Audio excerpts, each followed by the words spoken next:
रेखा के पिता दिल्ली में किसी तरह अपने और अपने परिवार का पेट पाल रहे थे। पर एक दिन, अरे रमेश, तुम्हारी बेटी के तो समझो भाग्य ही खुल गए। वकील लड़के का रिश्ता आया है। अरे वाह, कब करना चाहते हैं शादी? वो लोग तो जल्द से जल्द ही करेंगे। बाकी शाम को मैंने रेखा को देखने के लिए बुला लिया है। तेरा घर छोटा है तो तुम लोग मेरे घर ही आ जाना। राकेश और उसकी बीवी सारी तैयारी के साथ रोहित और रेखा की शादी कर देते हैं। लेकिन अगले ही दिन, देखो रेखा, शादी भले ही हो गई है, लेकिन तुम ये मत सोचना कि मैं किसी जोरू के गुलाम टाइप रहूंगा। रेखा को रोहित की बात अजीब लगती है।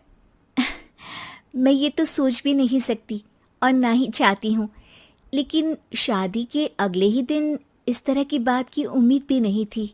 रोहित रेखा के मुंह से ये बात सुनकर गुस्सा हो जाता है। अरे, काफी जबान भी चला लेती हो। माँ ने सिखाया नहीं कि पति से कैसे बात करते हैं? रेखा अब चुप रहने में ही भलाई समझती है। रेखा, जल्दी से नाश्ता तैयार कर लो। आज पहला दिन है, सारे काम तुम्हें समझा दूंगी। ये नौकरानी है जो तुम्हें बता देगी कि कैसे कैसे क्या करना है। फिर इसकी कल से छुट्टी है। रेखा भी ससुराल में जी जान लगाकर काम करने लगती है। खाली समय मिलता तो पति के वकालत की किताब उठाकर पढ़ने लगती। ये क्या, जब देखो तब पढ़ती रहती है। अच्छा सुन, कल पिता के घर से 20,000 रुपये लेकर आना। मेरे छोटे बेटे की फीस भरनी है। लेकिन पापा क्यों भरेंगे उसकी फीस? अरे वाह जी वाह, पापा क्यों भरेंगे? तो ये बता, हम क्यों रखेंगे तुझे यहाँ? क्यों खाना देंगे फ्री में? अरे, क्योंकि मैं बहू हूँ इस घर की। तभी वहाँ रोहित आ जाता है।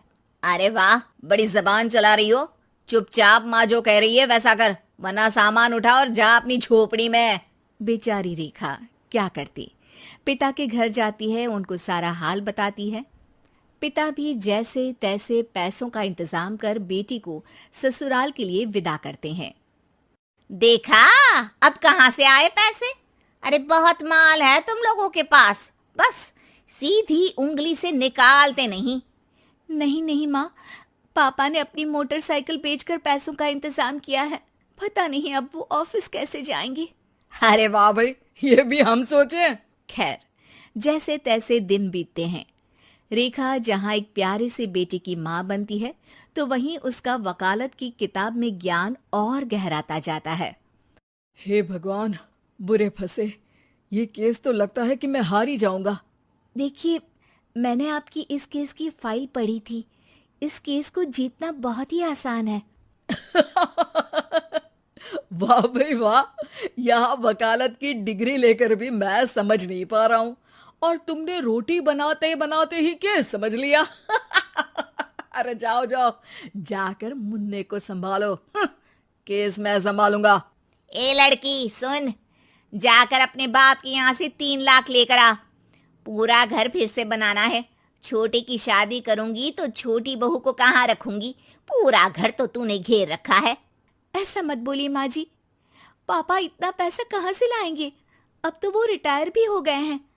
हाँ, तभी तो बोल रही हूँ, रिटायरमेंट के पैसे तो मिले होंगे ना। लेकिन वो अगर आपको दे देंगे तो बुढ़ापा कैसे काटेंगे?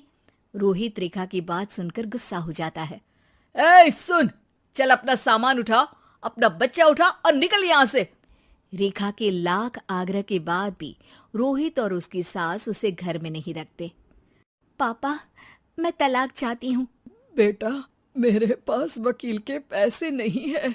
पापा, आप मुझे वकालत करवा दीजिए, अपना केस मैं खुद लड़ूंगी। इस बार रेखा के पिता भी उसे ससुराल ना भेजकर रिटायरमेंट के पैसों से वकालत करवाते हैं। और फिर एक दिन कोर्ट के बाहर, रोहित, आज तुम अपना ही केस हार गए, वो भी उस लड़की से जिसकी तुमने कभी कदर ही नहीं की। रेखा, मुझे माफ कर दो। मैं इतनी बड़ी अमाउंट कहाँ से लाऊंगा? मैं हर महीने पैसे नहीं दे सकता तुमको। पैसे वहीं से लाना जहाँ से तुम मेरे पापा को लाने के लिए मजबूर करते थे। एक पिता अपनी बेटी की शादी उसकी खुशहाली के लिए करता है, ना कि सारी जिंदगी कर्जदार बनने के लिए। अरे, मेरे ही बेटे की किताब पढ़ पढ़कर ज्ञान बांट रही हो? वकालत की किताब तो ससुराल में ही पड़ी थी ना।